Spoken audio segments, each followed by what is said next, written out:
नमस्कार। पिछली कई वीडियोज़ में मैंने आपको बताया कि अपनी कुंडली आप किस तरह से खुद ही पढ़ सकते हैं। तो इस सीरीज़ में मैंने कुछ पंच महापुरुष योग, बुद्धादित्य योग, श्रीकंठ, श्रीधाम, इस तरह से बहुत सारे क्लासिकल योग, शास्त्रीय योग, उनके बारे में बताया था। लेकिन अब जब आप कुंडली देखना शुरू करते हैं, कई बार कोई पंच महापुरुष योग नहीं मिलता, क्योंकि बहुत रेयर सा है ये, ठीक है ना। हालांकि बुद्धादित्य योग जनरली मिल जाता है। और जब आप दशा अंतरदशा अप्लाई करते हैं तो उसमें कुछ उस वक्त के योग बन रहे होते हैं जो कि कहीं क्लासिक्स में नहीं दिए होते, क्लासिकल टेक्स्ट में नहीं है। शास्त्रीय इतने ग्रंथ हैं जो फल दीपिका, बृहदपराशर, ओरा शास्त्र, शास्त्रीय योग हैं, लेकिन उस वक्त जो आप जब दशा लगाना शुरू करते हैं वो नहीं मिलते। तो यहाँ मैं आपके लिए, आपकी हेल्प के लिए 7 प्रकार के तात्कालिक योग बता रहा हूँ आपको। और इन 7 प्रकार के तात्कालिक योगों में जो पहला है उससे ज़्यादा प्रबल दूसरा है, दूसरे से ज़्यादा प्रबल तीसरा है, तीसरे से ज़्यादा प्रबल चौथा, इस तरह से है।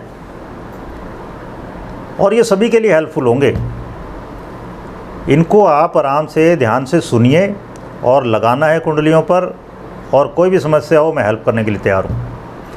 तो पहले तो मैं बता देता हूँ 7, और फिर इनको कुंडलियों पर अप्लाई करके आराम से बताऊँगा आपको, ताकि आप समझ जाएं अच्छे से। तो पहला योग क्या है?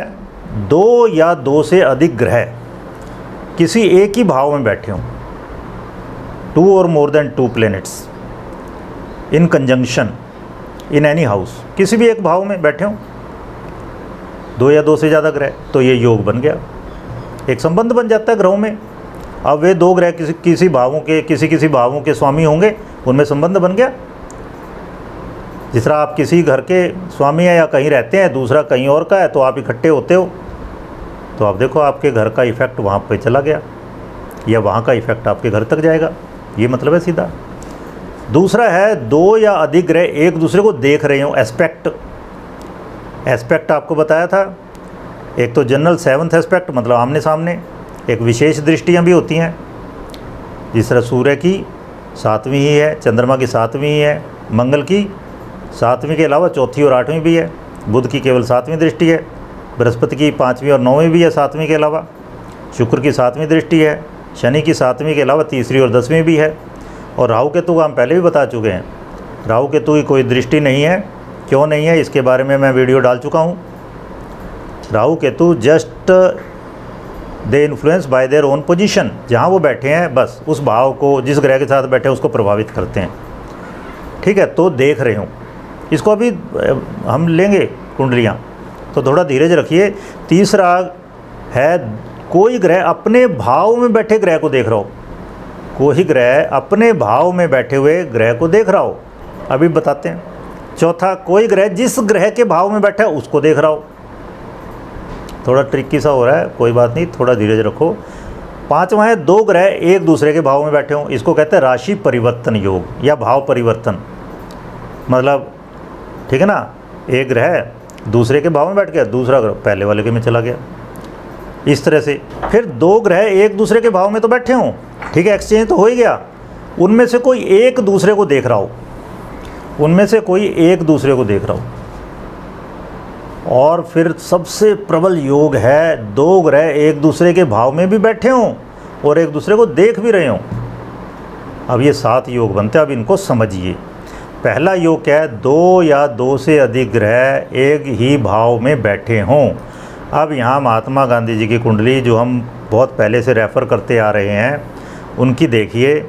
लगन में बुध, शुक्र, मंगल बैठे हैं, तो बुध और शुक्र का योग है, बुध और मंगल का योग है, शुक्र और मंगल का योग है। 2 क्या 3 ग्रह बैठे हैं यहाँ तो बुध, शुक्र, मंगल। 10वें भाव में चंद्रमा और राहु बैठे हैं, तो बन गया ना, सिंपल। तो अब ये जिन जिन भावों के स्वामी हैं वहाँ पे असर जाएगा, ठीक है, इस तरह से। फिर आइए दूसरा योग क्या है? 2 या अधिक ग्रह एक दूसरे को देख रहे हों, 2 या अधिक ग्रह एक दूसरे को देख रहे हों। अब यहाँ नवजोत सिंह सिद्धू जी की कुंडली ले लेते हैं। अब गुरु चौथे भाव में चतुर्थेश होकर बैठा है और बुध दशम भाव में दशमेश होकर बैठा है और दोनों एक दूसरे को देख रहे हैं। ठीक, तो ये हो गया दूसरे प्रकार का योग। इसमें भी अब चौथा और दशमा भाव बहुत स्ट्रांगली इन्वॉल्व हो रहे हैं, दोनों के फल आएंगे इनकी अंतर्दशा में तो इनकी दशा अंतर्दशा में गुरु में बुध, बुध में गुरु की दशा अंतर्दशा जहाँ भी होगी बहुत स्ट्रांगली चौथे और दशम भाव के फल आएंगे। फिर आइए तीसरा, कोई ग्रह अपने भाव में बैठे ग्रह को देख रहा हो, कोई ग्रह अपने भाव में बैठे ग्रह को देख रहा हो। अब यहाँ ओशो की कुंडली ले लेते हैं, ओशो रजनीश की। तो यहाँ गुरु बैठा है तृतीय भाव में उच्च का होके, गुरु है 8th लॉर्ड 11th लॉर्ड, गुरु अष्टमेश और एकादशेश है। अष्टम में 9वीं राशि पड़ती है गुरु की और एकादश में 12वीं राशि पड़ती है। तो गुरु नवम दृष्टि से राहु को देखता है जो कि गुरु के घर में बैठा है। तो ये हो गया, कोई ग्रह अपने भाव में बैठे ग्रह को देखता हो तो गुरु यहाँ चौथी राशि में बैठ के नौवीं दृष्टि से अपने भाव में बैठे ग्रह राहु को देखता है, एकादश में बैठे राहु को देखता है। तो इन दोनों में बहुत गहरा संबंध हो गया। अब आइए चौथे प्रकार का, कोई ग्रह जिस ग्रह के भाव में बैठा हो उस ग्रह को देख भी रहा हो। अब देखो यहाँ पे गुरु बैठा है सप्तम भाव में, महात्मा गांधी जी की कुंडली दोबारा से ले रहा हूँ मैं। इसमें गुरु सप्तम भाव में बैठा है मंगल की राशि में, मंगल के भाव में। मंगल की राशि पहली एरीज राशि में गुरु सप्तम भाव में बैठा है और मंगल कहाँ चला गया, लग्न में, मंगल को देख भी रहा है। तो गुरु यहाँ मंगल को देख भी रहा है, मंगल के भाव में बैठ के मंगल को देख भी रहा। ये बहुत स्ट्रॉन्ग योग हो गया। महात्मा गांधी जी कुंडली में बहुत स्ट्रॉन्ग योग बनते हैं। मैं लगातार पिछली 25 जो वीडियो बनाई है मैंने इस सीरीज़ में, उनमें डिस्कस करता रहा हूँ। ये कुंडली बहुत स्ट्रॉन्ग कुंडली है, ऐसे नहीं वो इतने पॉपुलर हो गए। फिर आइए पाँचवा योग, 7 तात्कालिक योगों में 5वां योग ले रहा हूँ। 2 ग्रह एक दूसरे के भाव में बैठे हों, मतलब राशि परिवर्तन योग, एक दूसरे की राशि में बैठ जाएं, ठीक है ना। तो इसके लिए यहाँ पर हम फिर से ओशो रजनीश की कुंडली ले रहे हैं। अब आप देखो, गुरु चौथी राशि में तृतीय भाव में बैठकर उच्च का हो गया, ठीक है। गुरु किसकी राशि में बैठा है, चंद्रमा की राशि में।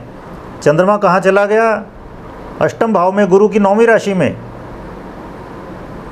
परिवर्तन योग, गुरु चंद्रमा के घर में विराजमान है और चंद्रमा गुरु के घर में विराजमान है। तो यहाँ पर तृतीय और अष्टम का एक्सचेंज है, परिवर्तन योग है। अब ये ध्यान देना है, तृतीय और अष्टम का अभी मैं आगे बताने वाला हूँ। इनको कैसे इंटरप्रेट करेंगे, लोग अंधाधुंध शुभ मान लेते हैं इनको। ऐसा कुछ नहीं है कि परिवर्तन हो गया या ये कोई भी योग बन गया तो शुभ हो गया, वो ऐसा कोई ज़रूरी नहीं है। अभी पहले तो लिटरली समझ लेते हैं, फिर बताता हूँ इनको कैसे इंटरप्रेट करना है। फिर आइए, 2 ग्रह एक दूसरे के भाव में बैठे हों। अब इसमें क्या था, ना तो गुरु देख पा रहा है चंद्रमा को, क्योंकि गुरु की 6ठी दृष्टि होती नहीं है, और ना चंद्रमा देख पा रहा है गुरु को, क्योंकि चंद्रमा की 8वीं दृष्टि नहीं होती। अब इससे भी ज़्यादा प्रबल योग कौन सा है, 2 ग्रह एक दूसरे के भाव में बैठे हों और उनमें से कोई एक दूसरे को देख रहा हो, ठीक है। तो इसके लिए हम इंदिरा गांधी की कुंडली लेते हैं। इंदिरा गांधी की कुंडली में आप देखिए, मंगल दूसरे भाव में 5वीं राशि में बैठा है। 5वीं राशि होती है सूर्य की, ठीक है। और सूर्य 5वें भाव में 8वीं राशि में बैठा है, मंगल की राशि में। मतलब मंगल सूर्य की राशि में विराजमान है और सूर्य मंगल की राशि में विराजमान है। लेकिन मंगल की 4थी दृष्टि कहाँ जा रही है, सूर्य पर, लेकिन सूर्य की दृष्टि मंगल पर नहीं जा रही, ठीक है। पहली बात, मंगल और सूर्य में एक्सचेंज हो गया, राशि परिवर्तन, और केवल मंगल सूर्य को देख पा रहा है। अब यहाँ परिवर्तन किसमें, द्वितीय और पंचम में। द्वितीय भाव बेशक मारक स्थान भी कहते हैं, लेकिन धन स्थान भी है, और पंचम भाव तो लक्ष्मी स्थान है ही। तो एक हिसाब से काफ़ी अच्छा हो गया ये योग। वो तृतीय और अष्टम वाले से बढ़िया है बहुत, जो ओशो का था। फिर आइए लास्ट और सबसे स्ट्रॉन्ग तात्कालिक योग। ये तात्कालिक है, ये शास्त्रीय नहीं है, किसी भी कुंडली में बन सकते हैं, तात्कालिक योग हैं। तो सातवां और मोस्ट पोटेंट सबसे शक्तिमान जो योग है इनमें वो है दो ग्रह एक दूसरे के भाव में भी बैठे हों, मतलब एक्सचेंज भी हो गया, और दोनों एक दूसरे को देख भी रहे हों, दोनों देख रहे हों।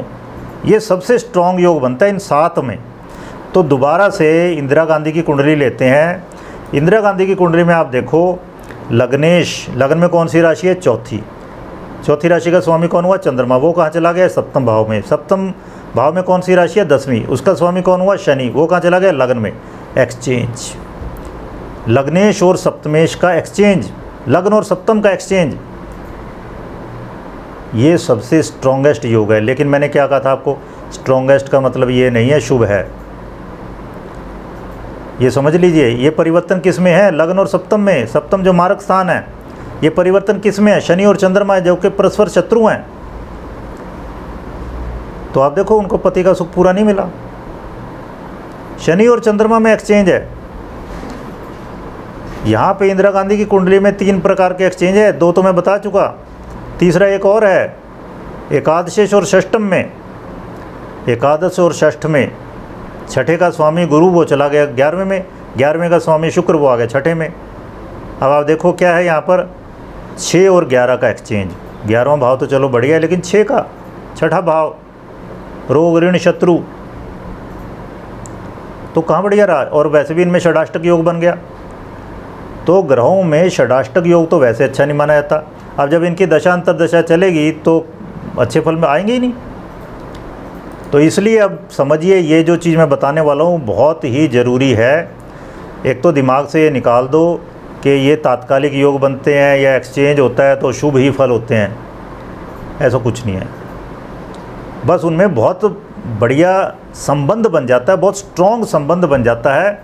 और सबसे उसमें कमज़ोर किस्म का कौन सा था? जो 2 ग्रह इकट्ठे बैठे थे बस।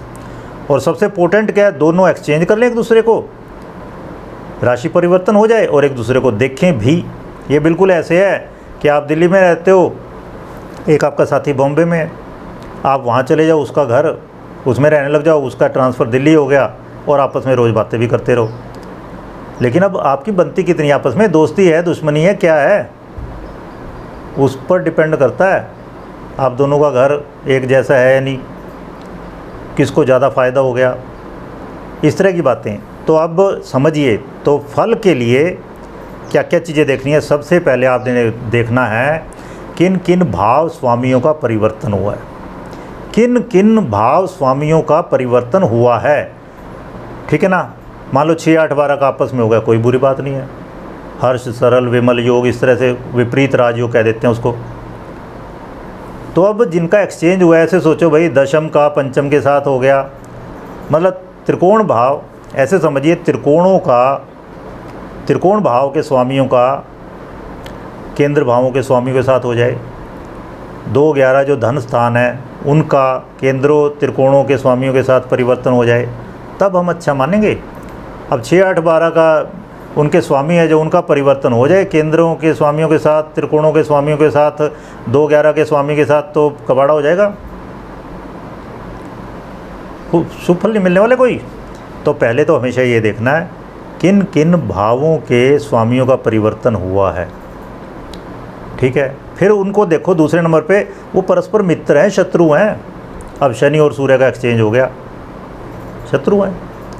सूर्य शुक्र का एक्सचेंज हो गया, शत्रु हैं। लेकिन बुध और शुक्र का एक्सचेंज हो जाए, बढ़िया है, मित्र हैं दोनों आपस में। सूर्य मंगल का, जिस तरह इंदिरा गांधी की कुंडली में मित्र हैं दोनों, सूर्य का गुरु के साथ मित्र हैं दोनों। तो ये चीज़ देखनी है कि वो पहली बात तो नैसर्गिक शत्रुता, मित्रता, समत्व क्या है उनमें, और इवन तात्कालिक भी देख लेना है। ठीक है ना। कई बार क्या होता है, एक ग्रह दूसरे, वो उसने एक्सचेंज किया, मान लो सूर्य जाके पहली राशि में चला गया, 5वीं राशि का स्वामी पहली में, उच्च का हो जाएगा। ठीक है ना। पहली राशि का स्वामी मंगल वो आ गया 5वीं राशि में, मित्र की राशि में आ गया। अब यहाँ फ़ायदा किसको ज़्यादा हुआ? सूर्य को, सूर्य उच्च का हो गया है। अब आप गुरु को लो, गुरु 9वीं राशि का स्वामी है, 12वीं राशि का स्वामी है, वो चला जाए 10वीं राशि में, नीच का हो जाएगा। और वहाँ का स्वामी शनि 10वीं राशि का स्वामी शनि, वो आ जाए गुरु की किसी भी राशि में, 9वीं या 12वीं में, वो तो गुरु को सम मानता है, उसके लिए इतनी समस्या नहीं है। गुरु तो वहाँ जाके नीच का हो गया। तो इस तरह ध्यान देना है बहुत ज़्यादा। क्या हालत हुई है उसकी एक्सचेंज करने के बाद, ठीक है। तात्कालिक भी ले लेना है तो फिर क्या लेना है, तात्कालिक में षडाष्टक योग तो नहीं हो गया उनमें, जिस तरह अभी इंदिरा गांधी की कुंडली में था 6 और 11 के स्वामी एक्सचेंज कर गए। तो उसमें क्या है, अब देखो गुरु शुक्र की राशि में चला गया, गुरु शुक्र को क्या मानता है, शत्रु, और शुक्र कहाँ गया, गुरु की राशि में।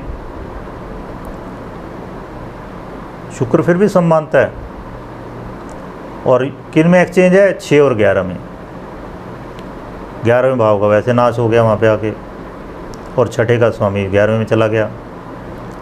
तो इस तरह से आपने कई सारी चीज़ें लगानी है, केवल मात्र ये नहीं है सबसे ज़्यादा स्ट्रॉन्ग ये योग है, स्ट्रॉन्ग की बात कर रहा हूँ मैं, ये शुभ नहीं हो जाता कोई।